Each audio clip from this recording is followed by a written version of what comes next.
Menteri Pertahanan Republik Indonesia Prabowo Subianto, Bumyamka Jayamahe. Semoga prajurit Korps Marinir selalu setia kepada Pancasila, Undang-Undang Dasar 1945, setia kepada Sabta Marga, pada rakyat Indonesia.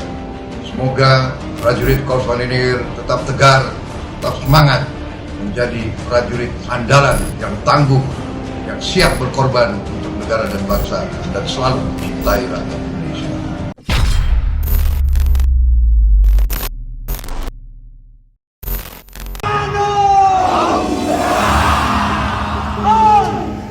Dinamika terkini di perairan Natuna semakin memanas. Ini tak lepas dari perselisihan antara Indonesia dengan Cina beberapa waktu belakangan ini. Semua tak lepas dari pelanggaran CAA yang dilakukan oleh Cina. Di sisi lain, Cina menganggap tidak ada hukum internasional yang dilanggar. Indonesia hanya satu dari beberapa negara lain di Asia yang berselisih dengan Cina sebagai pemilik hak lautan dan pulau di Laut Cina Selatan. Negara-negara yang lain seperti Malaysia, Thailand, Brunei Darussalam, Filipina, Vietnam, dan tentunya Taiwan. Hitung-hitungan kekuatan dan anggaran pertahanan atau istilah halusnya untuk pendanaan dan pengembangan dana militer memang perlu dilakukan oleh Indonesia.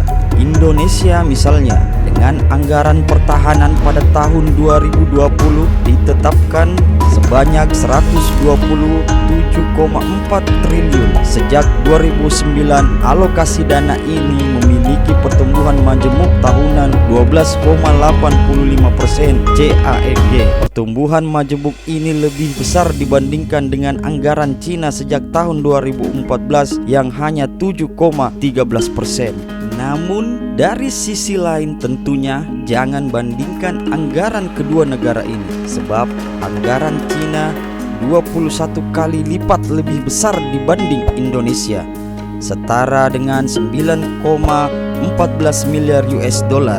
Anggaran Cina pun signifikan, yaitu mencapai 198 US dollar untuk tahun 2020 dengan asumsi pertumbuhan yang sama pada tahun 2018 sampai dengan 2019 yang sebesar 1,4% dari 175 miliar US dollar menjadi 177,61 miliar US dollar. Cina juga berada di urutan kedua negara dengan anggaran militer terbesar di dunia. Hanya kalah dari Amerika Serikat yang mengalokasikan dana sebesar 649 miliar US dollar pada tahun 2018 saja.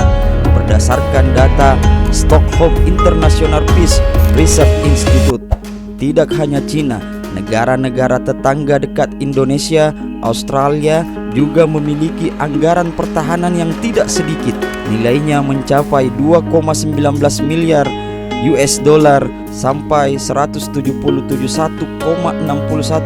miliar US dollar dan hingga 26,6 miliar US dollar masing-masing pada tahun 2020, 2019 dan 2018. Australia juga masuk dalam daftar negara yang dengan anggaran tertinggi ke-13 di dunia.